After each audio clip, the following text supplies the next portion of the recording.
Welcome to the Emerging Civil War podcast. I'm Chris Mackowski, and joining me today is Kevin and Evan. I've been waiting like days to say that. So, Kevin Donovan and Evan Portman, Kevin and Evan, and thank you both for being here today. Thank you. My pleasure. So, we're going to try something new, and Kevin and Evan are my two guinea pigs. I've asked them to come on today to tell me three things they learned in the last year that surprised them. So here's a chance to kind of demonstrate that idea of lifelong learning and emerging ideas. And we're just going to have a conversation about those things that we've learned this year. And Kevin, I've asked to put him on the spot first.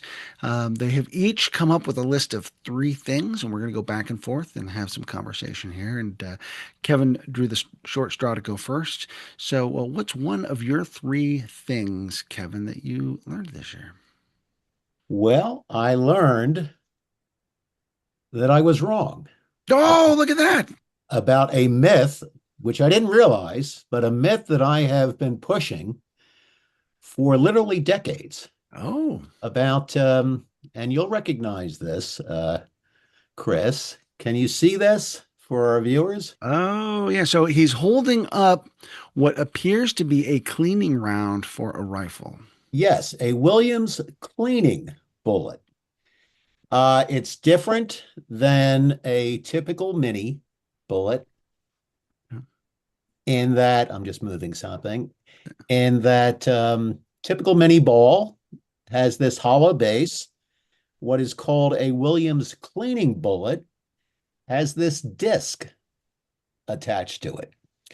And for decades, I would show off my Civil War knowledge by carrying this around. When I was with groups at Gettysburg, I would say, this is a Williams cleaner bullet. And the purpose of the bullet, especially this disc, is that when you put it in the barrel and fired it, the bullet would spin and the disc would grip the rifling and it would clean out the barrel of the gun. And that's why it's called a Williams cleaner bullet. And I had read that and I've heard that said until Chris, you had what was it? Oh, John Linnaeus. John Linnaeus on a few months ago to talk about Civil War myths. And his number one myth, he said it was pedantic, but I don't think so. His number one myth is the Williams cleaner bullet was not designed to clean the gun. It was simply and he went into it. I won't go into the detail, but it was a more cleaning firing bullet that did not allow as much black powder buildup as other bullets. And he explained why. But he said there's this myth that it's a cleaner bullet, that it was used not to kill the enemy, but to clean out the barrel of your gun. And I'm listening to your podcast and I'm thinking, oh, okay. I guess I better stop telling that story. So, and when he said cleaner, it's like cleaner in comparison to other bullets, as opposed to its job is to be the cleaner. So that was distinction. Exactly. Yeah. And I won't reveal the author, but just to give you, just in my own defense, um, I went back and I've had this booklet on Civil War ammunition for 40 years. Oh, okay. And I'll quote from it. He's talking about the Williams bullet, and he says, the flattened zinc discs of both types of bullet scraped away the fouling in the bore as they exited from the gun, hence the nickname, quote unquote, cleaner bullets. Uh-huh. And So what's the date on that publication? that is 1981. Okay. All right. So anyway, I'm going first, and I'm admitting that I'm a Yeah. little chagrin, whatever the word is. But thank you and John for busting that particular myth, which I will not repeat. So 1981. Evan, were you even alive at that point? No.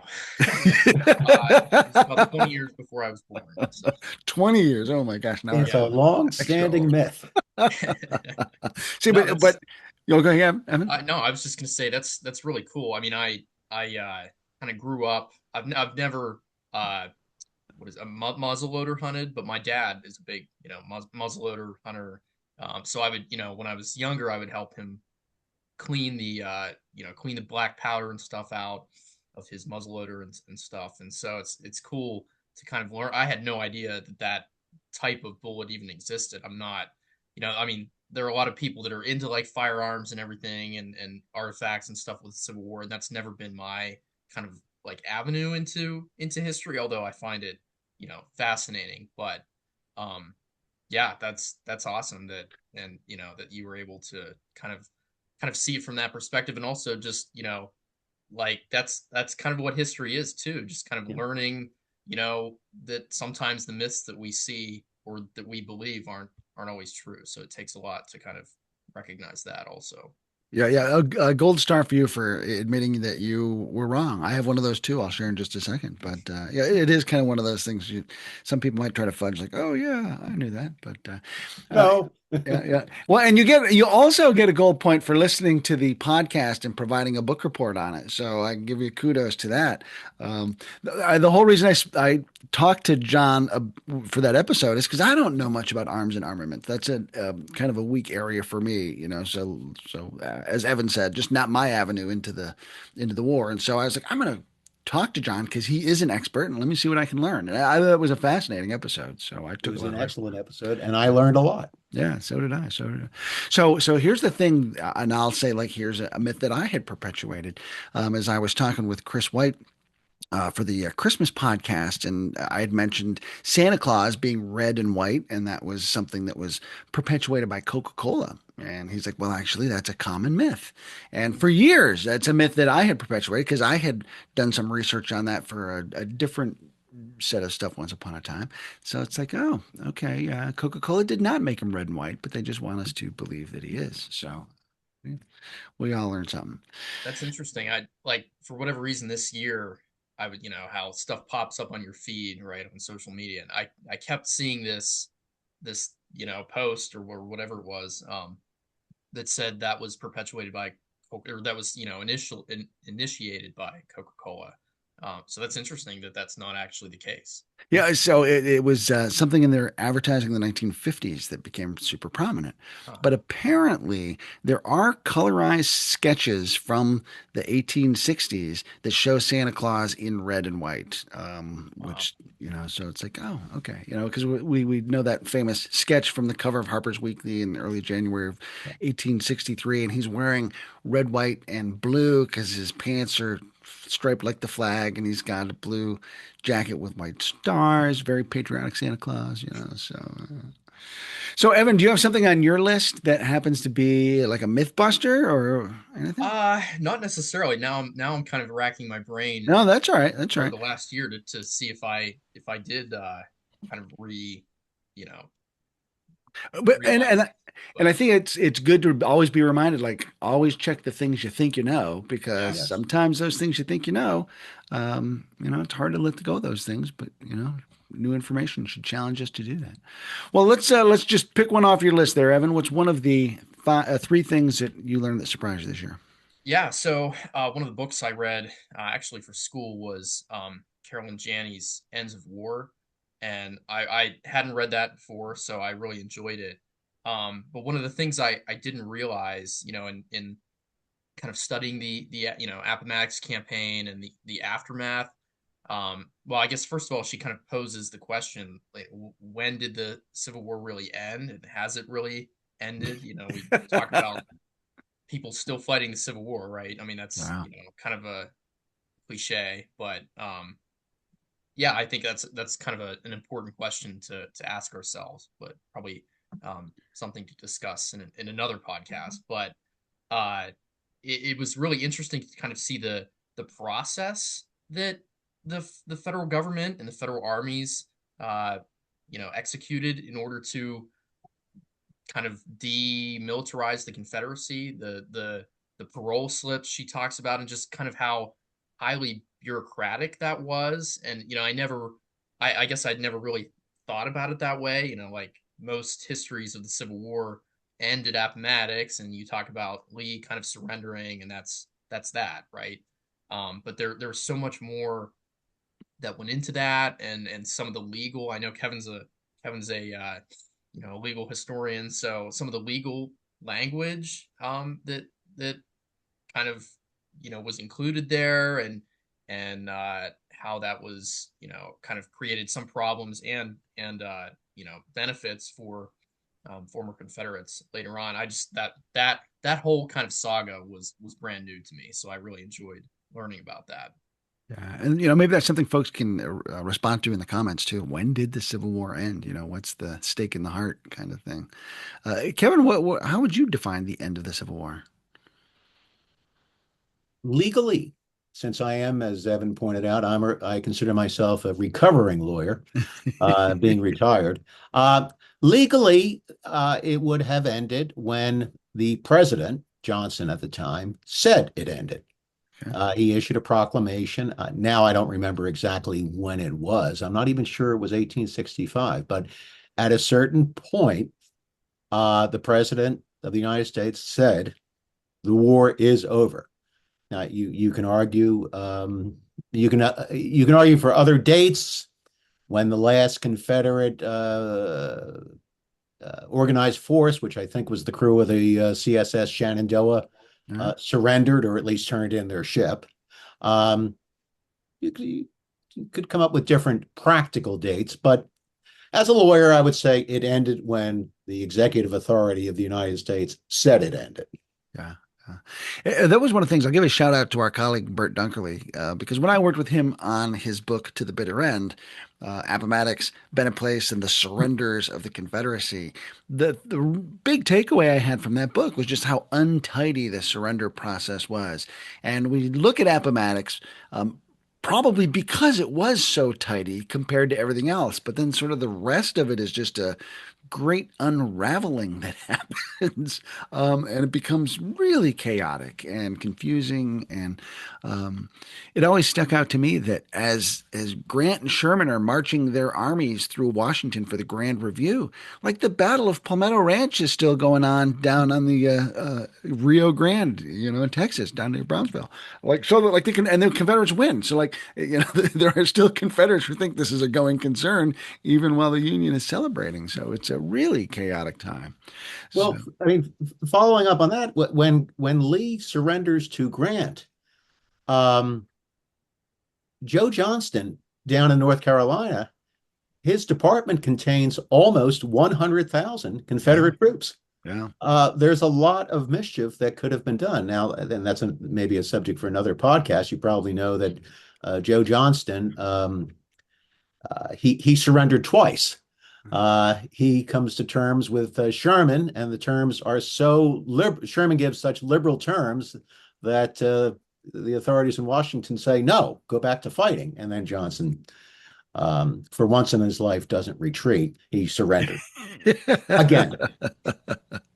So, Evan, as you've been thinking about this question after reading the book, is there one particular thing that you have been left chewing on? From the book itself, or Yeah, just kind of this broader question? or the broader Um, question. Yeah. yeah, I mean, I think just kind of the the footnote, or the kind of the legacy to the Civil War. This question hasn't really ended. I mean, I think it has ended, but obviously we're still kind of dealing with the legacy of the Civil War and what it meant, and it's different meanings to different people. So I would say that has kind of been my big takeaway. And also just kind of the like you said, Chris, just kind of the messiness of this, and I think that in and of itself kind of um, emphasizes the humanness of history. Like it's easy to kind of get caught up in um, the movie type history, stuff that's dramatized or romanticized. But I'm really kind of moved by instances where you can kind of see that these were real people just like us, that were kind of navigating their own historical circumstances. And I think that the way Janney kind of illustrates the messiness and kind of the bureaucracy of paroling all of these Confederates, and the United States had never done something like this, so they were kind of winging it and um, you know doing it on the fly, and that's kind of a window to kind of see how, these were just people, right? That were, reacting to circumstances just like we are people reacting to our own circumstances. So, One of the things that just kind of pops into my mind as you talk about that, when you kind of boil it down to the human level, and you had started out by talking about sort of the bureaucratic and legalistic nature of the whole thing. So now I have this awful thought of, hundreds of thousands of people sort of stuck in the Reconstruction era version of the DMV, just kind of fighting their way through the bureaucracy, waiting, just this interminable, awful fight against the faceless bureaucracy. That would be awful. boy, It's a horrible thought. It is, isn't it? That is a horrible, horrible thought. Surrenders the Confederacy and Reconstruction DMV. Oh my gosh. So, all right. So, yeah, lots of good stuff there. And again, things to kind of explore. And I like this question: when's the Civil War really end, and how? And Yeah. for the folks to think about. So, Kevin, let me kind of knock the badminton birdie back over to you. And what's your next thing on your list? I learned it has to do with the Battle of Seven Pines or Fair Oaks. Um, May 31 to June 1, 1862. Not, at least not to me, a very well-known battle. We know it mainly because the Confederate commander, Joe Johnston, ends up getting severely wounded, which leads to the appointment and the emergence of Robert E. Lee as commander of the Army of Northern Virginia. And all I really knew about the battle was just generally George McClellan is getting very close to Richmond. Joe Johnston knows he has to do something. He attacks an isolated portion of McClellan's army south of the Chickahominy River. And it's a bungled battle. It's inconclusive. People die, but the main takeaway is Johnson is wounded. That's pretty much what I knew about it. And then you move on to the age of Lee, and Johnston goes off to the west. But I won a book in a raffle. Yeah. Contrasting Command, the Battle of Fair Oaks, May 31, June 1, 1862. I actually won this by Victor Vignola. Vic It's a Vignola, wonderful great book. book. Yeah, great book. And I actually won this in London. Okay. I was talking to your friends at the American Civil War roundtable. Who knew the Brits had a roundtable? Anyway, and they asked me as the guest to draw the first ticket out of the hat for a prize, and of course, I drew my own name. But anyway, reading this book, I learned a couple things. One, that Johnston really did have a good chance to annihilating part of McClellan's army, because there were two army corps that were isolated, separated from the rest of his army by a raging river. So that was interesting in reading about the battle. But what really struck me was after the battle, it doesn't go as well as Johnston hopes. And James Longstreet turns out to be the villain. And Longstreet is in operational command of the forces. And he has basically screwed things up. As anybody who has read the book knows, Longstreet violated orders. He, in a nutshell, he was supposed to take his thousands of troops along a certain road so that they wouldn't get intertwined with other troops.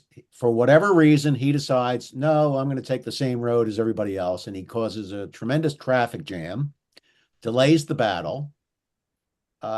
Troops don't get into the action. And it's a mess. All because of Longstreet. Longstreet, after the battle, probably realizes this. So he starts writing letters saying, gee, Johnston, what a great plan you had. We did well, but, if only Benjamin Huger hadn't delayed in getting his troops into action, it would have been a more complete victory. And he really throws Huger under the bus. And the reason Huger was delayed is because Longstreet's troops are clogging the road, Yeah. which Longstreet fails to mention.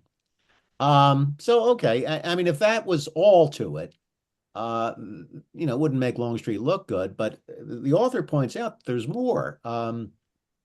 Johnston's second in command, Gustavus Smith, writes a report shortly after the battle, and he points out Longstreet's error.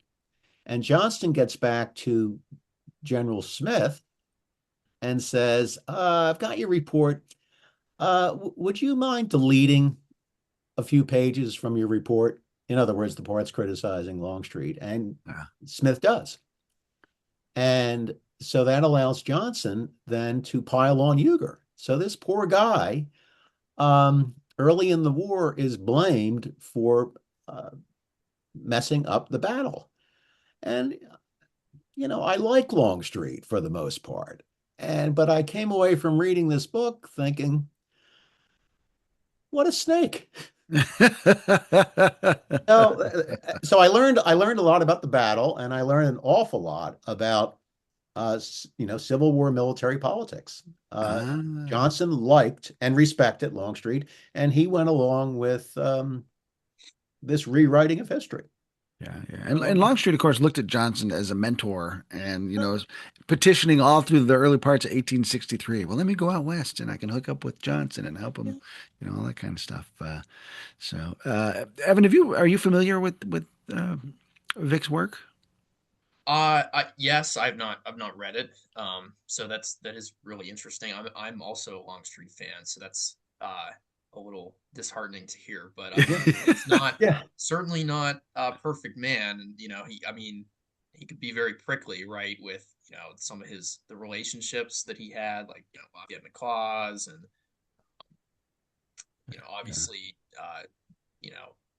AP Hill and that sort of thing. So yeah, I mean that kind of stuff is interesting, to get into the weeds of like much of history is relationships, right? So it's interesting how, what happens when those relationships break down, and miscommunication and even censorship, which it sounds like is, one of the causes in this instance. So I'm a Longstreet fan as well, but I do feel like he's one of those kind of guys that if it would cover his own backside, he might throw his mom under the bus. It's like, ooh, careful there, Jimmy. Doug Crenshaw did a great job. He actually tracked down the spot where Johnson was wounded, which had not really been documented. And you think about how much has been devoted to Jackson's wounding site, for instance, or even Longstreet's wounding site at the Wilderness. And Johnson's wounding is a huge, huge deal for the Confederacy because it does lead to the rise of Robert E. Lee, and it's pretty anonymous. So he's got some work on the blog that traces that out and finds sort of this parking lot of an auto parts store where Johnston was actually wounded in a significant event in the evolution of the war there. We sort of also forget it does lead to the only other person to command the Army of Northern Virginia, or what becomes the Army of Northern Virginia, and that's Gustavus Smith, who's in charge for all of a day and a half, and then gets shifted down to Georgia in charge of the state armory and stuff. But everyone forgets about old Gustavus. A good trivia question. That is, yeah. So, Evan, what do you have as your second thing that you learned? Well, I guess speaking of the Army of Northern Virginia, I have Robert E. Lee. I read Alan Gelzo's biography, which, I mean, I guess anyone who knows me, I've been talking about it ever since I read it. Summer. Actually, I got it in the at the ECW Symposium book sale. So okay. But I was just really compelled by that biography. I thought he did a really good job of looking at Lee fairly, because there's been a lot written about Lee, right? But what I was really interested in, or what I guess I learned, was kind of his assessment or his opinion about why Lee joined the Confederacy, because I mean it is kind of, an interesting scenario where Lee, is a member of the United States Army. He's lived basically all over the continent at that point, and yet he keeps referring to Virginia as his home. So Gelzo kind of talks about how, like, how does that make sense if he's lived in New York and Missouri and on the frontier? Why does he kind of still identify Virginia as his home? And he kind of advances this argument that Lee's decision to ultimately join the Confederacy was more pragmatic than it was kind of ideological. And that, once again, I mean, of course, we'll never know exactly why, but that also, I think, kind of shows the human aspects of history, and again, people kind of just reacting to uh, their circumstances, and a lot of kind of some of his decision, I guess I should say, was based on the problems that he was having in Arlington and in kind of managing the estate that was not really left to him by his father-in-law, and that kind of thing. So I was, once again, yeah, I was just really compelled by that kind of assessment, whether it's true or not. But I thought that was a pretty sound argument. So I'm sure a lot of people have thoughts about that. Yeah. So It is. Evan, is that the book? Does Gelzo claim that Lee was motivated by fear that if he didn't go with Virginia, the Commonwealth would confiscate Arlington? Yes. Yeah. Yeah. I think he does basically say, Lee was a Federalist. At least his family were Federalists. So Gelzo kind of argues that he held out hope for a while that he could maybe act as kind of, an arbiter, or kind of a middle ground between the Confederacy, which by that point was only, I think, a few states had only seceded by that point. Right. So there's, Lee is kind of holding out hope that he might be able to unite the country back together. And then I think he calls his chapter Decisions, because it's a series of decisions that Lee makes that ultimately leads him to accept a commission in the Confederate Army. But that's not his plan from the outset. I've But it always does. thought. Oh, go ahead, Kevin. I'll just conclude with it doesn't make Robert E. Lee look better, I suppose, if No. you accept the argument that, gee, I don't want to lose my property, so I'll just go with Virginia. Yeah. Yeah. Right. Yeah. A lot less noble. Yeah, which he loses anyway, because of course the Union Yeah. Army marches right across the river and takes possession of Arlington and Alexandria, and so he Well, he loses gets his paid property. later. I don't know if you L- know. Later, much later, Much after well, he doesn't hassle. get paid. Yes, He his doesn't wife get does. paid. Yeah, His son files a lawsuit and gets compensation. yeah. But yeah, that's a whole process. And in the meantime, he gets a cemetery planted around his property. So it's I've always thought that that decision he has to make, to me, is one of those compelling moments of the war, because there's certainly a lot on his shoulders, and he's got a lot to consider. And because he becomes Robert E. Lee later on, we kind of understand the magnitude of what that decision leads to. Um, but I've always felt a lot of sympathy for him in that moment, because that could not Yeah. have been an easy decision. And I know that Lee's come under a lot of pressure, and his reputation's come under a lot of pressure in recent years, and people are quick to judge him for that decision he made. But I tell you, I would not have wanted to be in that position. Well, I think that's what was compelling to me, and I mean, I know, a lot of people have very different opinions about Lee and even about this biography, but I thought the book really, I empathize with Lee. Like, I mean, quite frankly, like, I thought, I mean, he is portrayed by Gelzo as very human, and I mean, you read Douglas Southall Freeman and a lot of these works that place Lee on, I mean, Yeah. basically as with the status of God. Um, but I mean, he was just a person, right? So I think this book in particular, and just kind of this assessment, really shows that he was, a human just like us.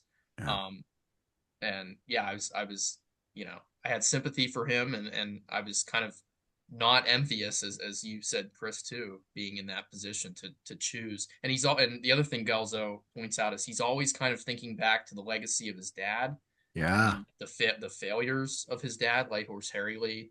And that's kind of why he pursues this, perfectionism that everyone kind of noticed him, which is also uh, fascinating to me. So Yeah, I think that's one of the successes of that biography is that I think he approaches it as though like, he doesn't know the ending, and we all know the ending. And so it's really yeah, hard to look at Lee with fresh eyes and because we already know how the story ends. But I think he does a really good job in the biography of kind of putting you in the moment, not knowing what the decision's going to lead to or any decisions are going to lead to, and then, kind of follows through. And it does make him a lot more human and kind of makes it a little easier to recognize.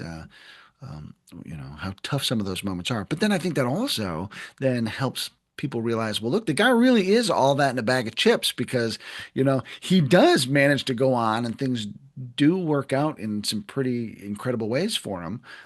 Although he doesn't end up winning, but like, he's all the more impressive because he is human. And if we can remember that he's human, that makes those achievements better. for sure. Uh, so. So, Kevin, what's your third item on your list of three things that you learned that surprised you this year? Um, this one is a little more amorphous. In fact, I'm still learning about it. You get points for just using that word, amorphous. That's good. Do I get more points if I know what it means? Yeah. No, let's let And, the listeners guess. yes. And I think Evan will probably like this because I think Evan, you're interested in religious aspects of the Civil War, right? I am, yes, Okay. yeah.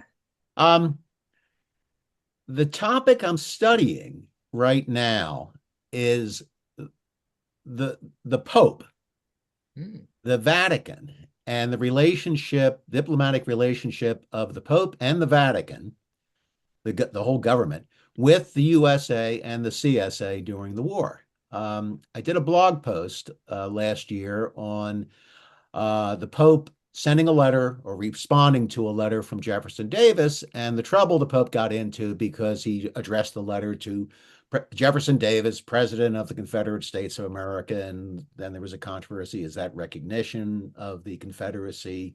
It wasn't. But I'm looking into, well, what was the the diplomatic feeling of the Vatican toward the United States during the war and the Confederacy. And time doesn't permit, but I'm realizing that you have, in the United States, you have 3 million Catholics at the start of the war. That's about 12%, and most of them are in the North. That's about 12% of the population. That is a huge block for the Lincoln administration to be concerned about, Hmm. especially when it's a period when it's widely believed that the Pope pulls the strings of every individual Catholic. That Right. if the Pope says, do this or support this cause or don't support this cause, the Catholics will just fall into line.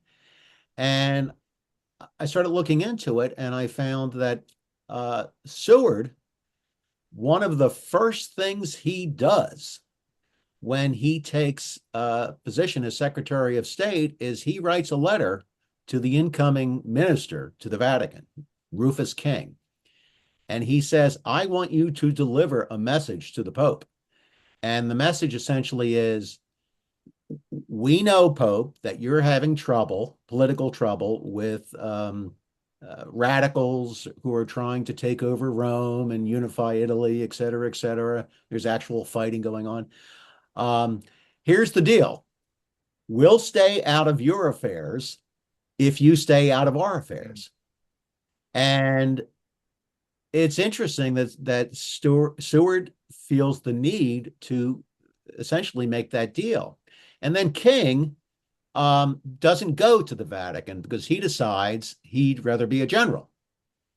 And but the topic is so significant to Seward that he writes to the resident minister who has already resigned.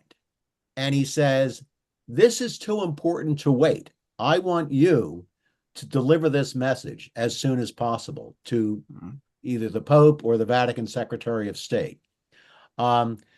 So there's a lot more to it, but that struck me that Seward is very concerned about the Vatican. And it makes sense because the more you think about it, not only do you have 3 million Catholics, mainly Irish, not entirely, in the US, who would presumably take their guidance on where to stand during the war from the Pope. But you have a lot of Catholics dominating European countries, including France and Spain. And so if the Pope comes out for whatever reason in favor of the Confederacy, it could cause major problems for the United States in the war. And then I won't go into it, but and then the Confederates, they make substantial efforts to curry favor with the Vatican.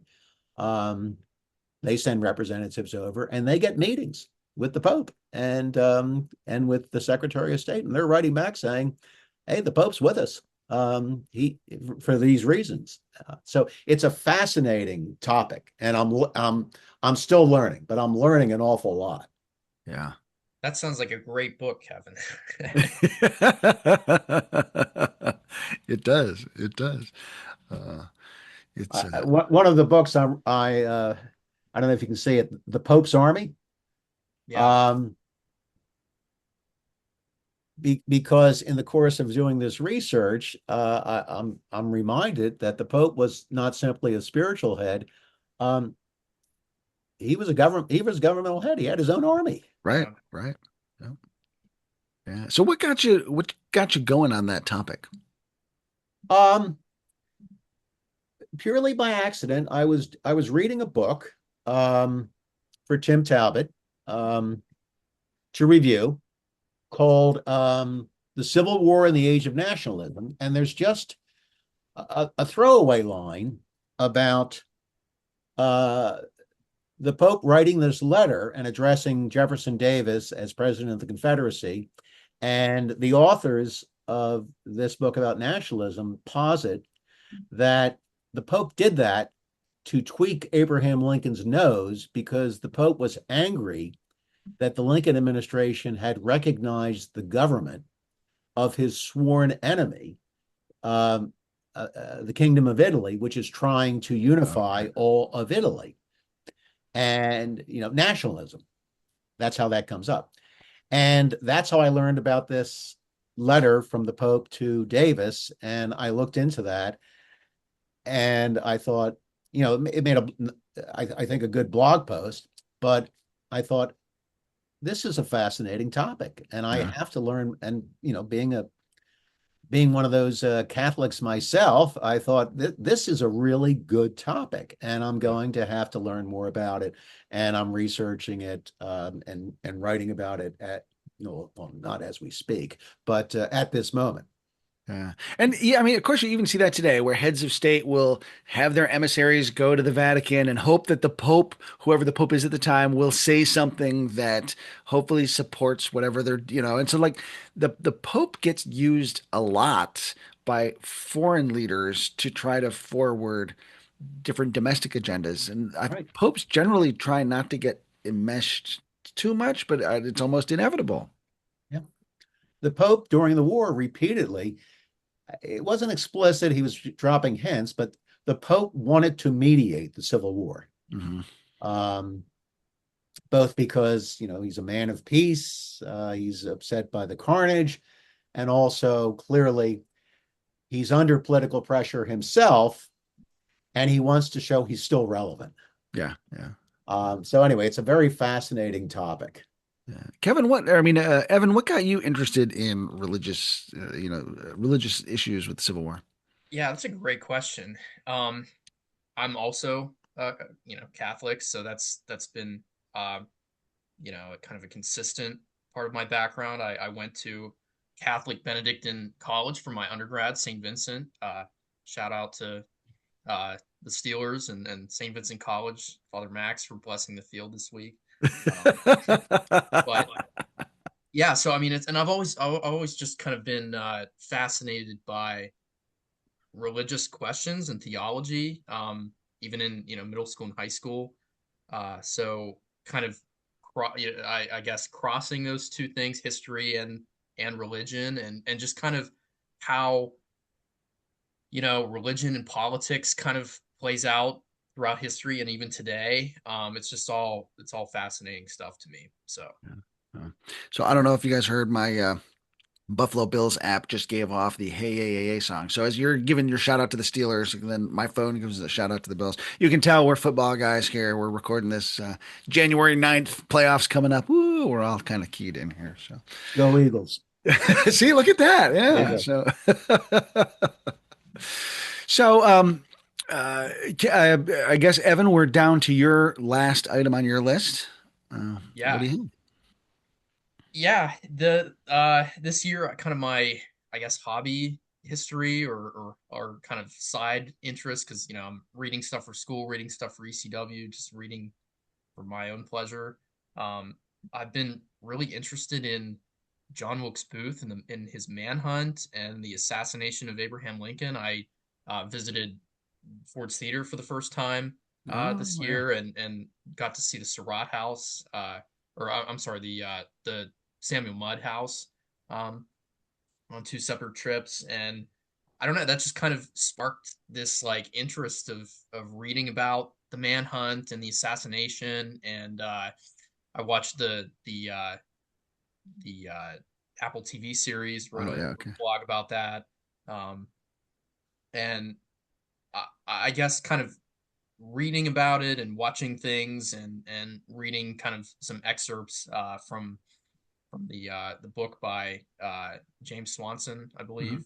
Um, I guess I didn't. And I mean, this kind of feels silly to say, because you might say, well, you're a Civil War historian. How did you not know that this was kind of, a turning point? But I was just struck by how kind of incredible, not in the positive sense of the word, but just kind of how crazy this was for a president to be assassinated in 1865, and how history just kind of hinged or shifted on this point. I mean, you have, the first and hopefully only civil war that the United States has ever, endured, um, just followed by, the first presidential assassination in American history, and how Reconstruction could have gone differently, and how much worse, I guess, it could have been, if Booth's plan had gone according to plan, and if he was actually able to decapitate the federal government. I mean, that could have plunged us into a constitutional crisis. Um, you Yeah, a know, lot of people don't realize it wasn't just Lincoln he was going yeah, after, but the whole top administration.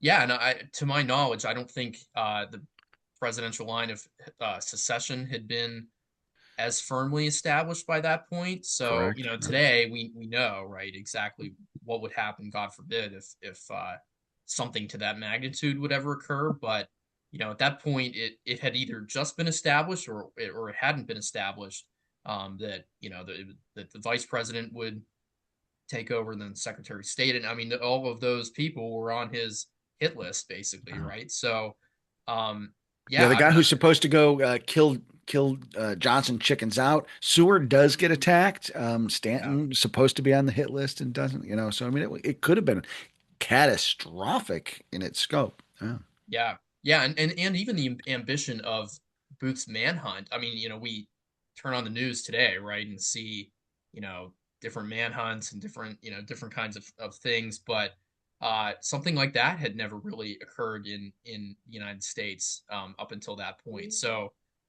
just yeah, I mean, I guess that's not a concrete fact that I necessarily learned, but I definitely gained kind of a new appreciation for the significance of all of that, just on the heels of probably one of the most critical points in American history. Yeah. Kevin, what's your take on that moment in history? I agree. I mean, it was awful to have a president assassinated. I think people just were shocked at the very idea of such a despicable thing, but it could have been much worse. If the vice president had been killed, if and I don't know if there was a succession law in place. Um, but if Seward, who was seriously wounded, was killed, um, I mean, and Ulysses Grant was invited Yeah. to attend the play Yeah. with Lincoln. He could have been there, and fortunately, his wife couldn't stand Mary Lincoln, and so wouldn't let him go. Yeah. So they went off to see their kids instead up in New Yeah. Jersey. Yeah. Um,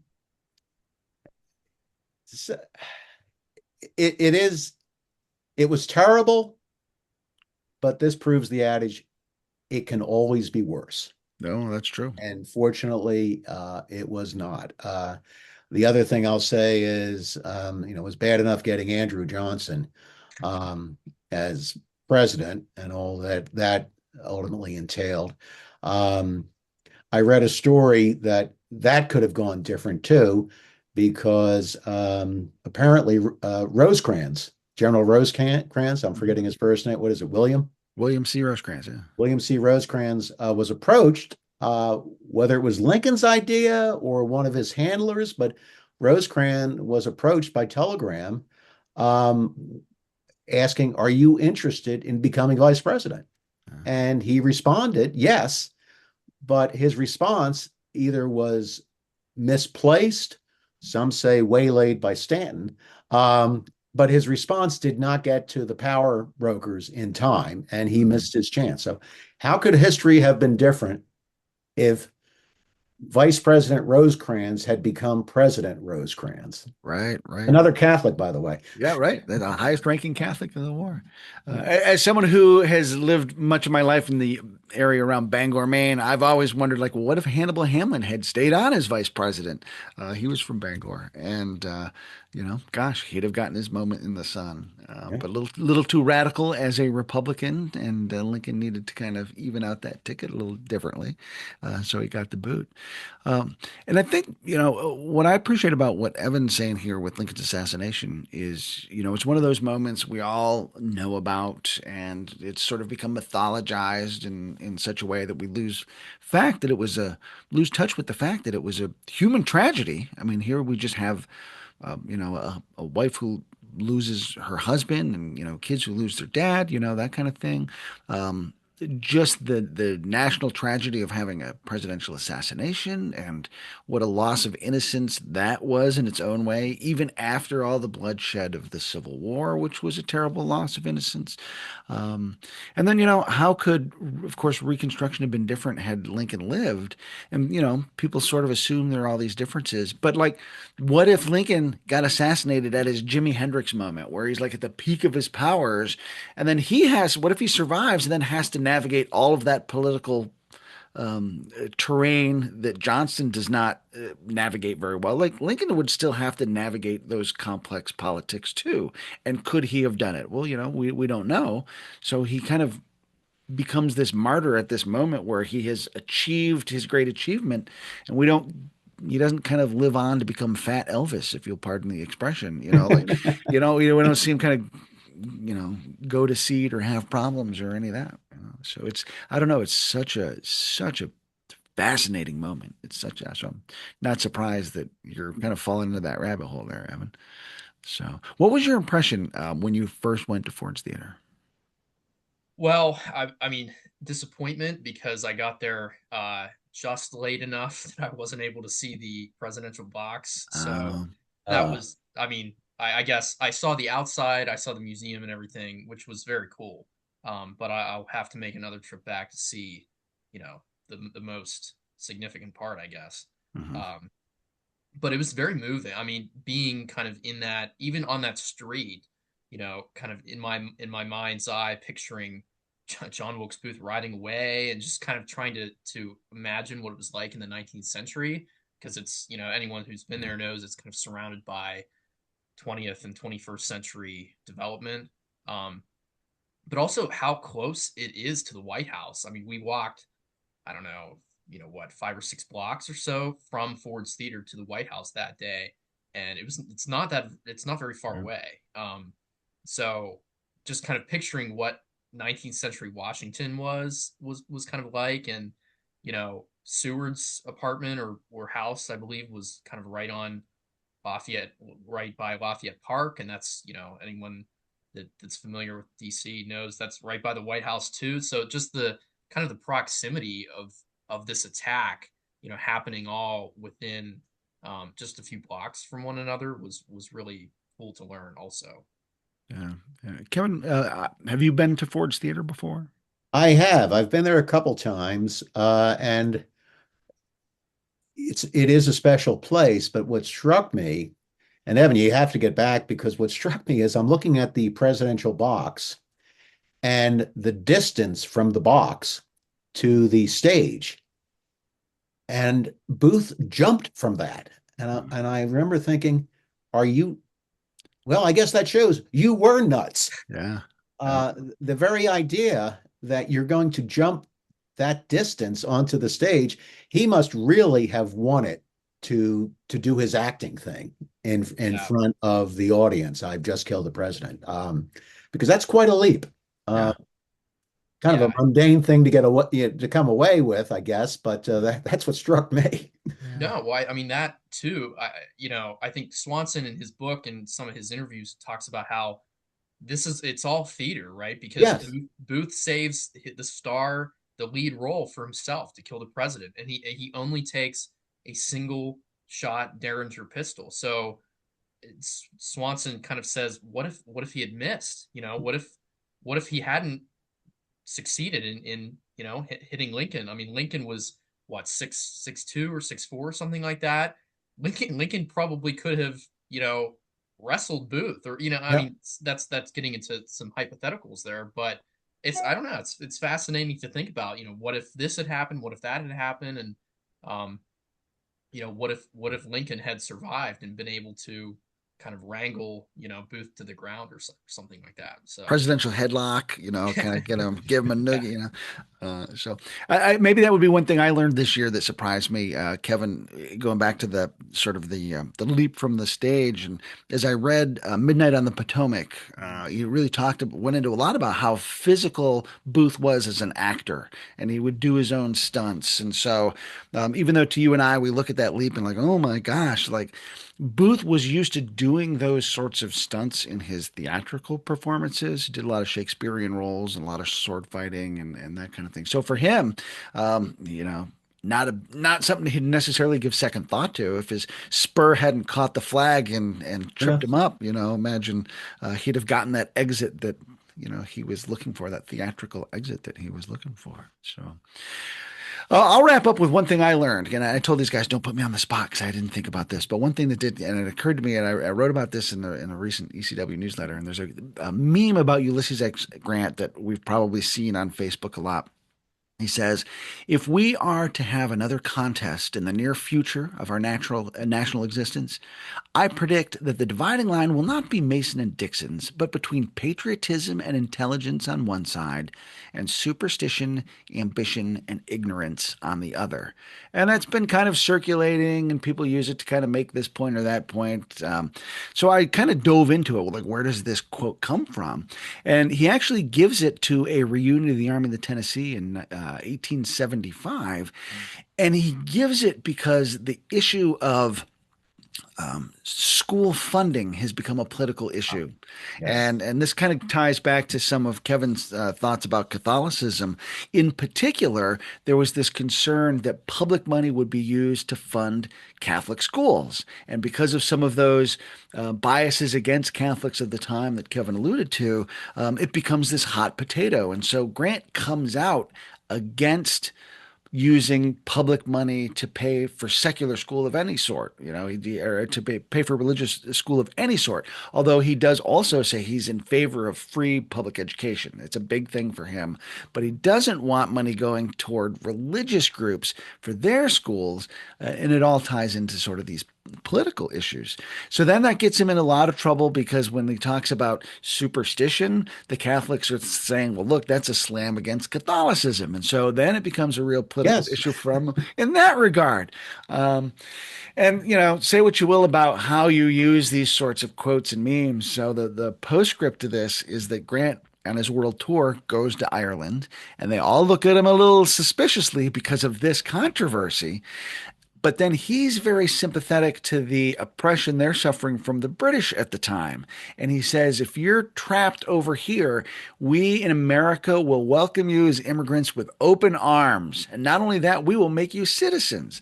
And so, like, now we've got another layer of, I think, maybe modern political resonance that people may or may not lay into. So, you see these quotes online, and there's so much backstory to them that I don't think you could ever really use a quote as a meme to make a point because the context is so convoluted that unless you understand that, those quotes just come out of context in ways that are probably not helpful to the points people think they're making, if that makes sense. Yeah. Context matters. Yeah. I have I have a refrigerator magnet with Abraham Lincoln's photo on it, and he's quoted as saying, "The problem with reading things on the internet is you never know if the quotes are genuine." A. Lincoln, which I think proves your point in a way. It does. It does. So, and I'm one who, like, when I see something, a little quote, I'm big on quotes. I love quotes, and I'll post them on my social media all the time. But it's one thing to like, here's a quote or a comment to give you something to think about. But it's another to say, like, look, this proves my point. Even Grant says, it's like, yeah, that's not what he's saying. So. Guys, I appreciate your time today. This was really interesting to me. And again, a new kind of experiment for me to try for the podcast. And, I think we had little great mini discussions about 6 fascinating things today. So this is really cool. Absolutely. Thank you for having us on. So Sure. Yeah. Thanks, Chris. Enjoyed it. thank you both for being my guinea pigs. Kevin and Evan, I just wanted to say that again. Thank you both for being with us today. So Thank you. I'm Chris Mackowski for the Emerging Civil War podcast. We'll see you online and on the battlefield.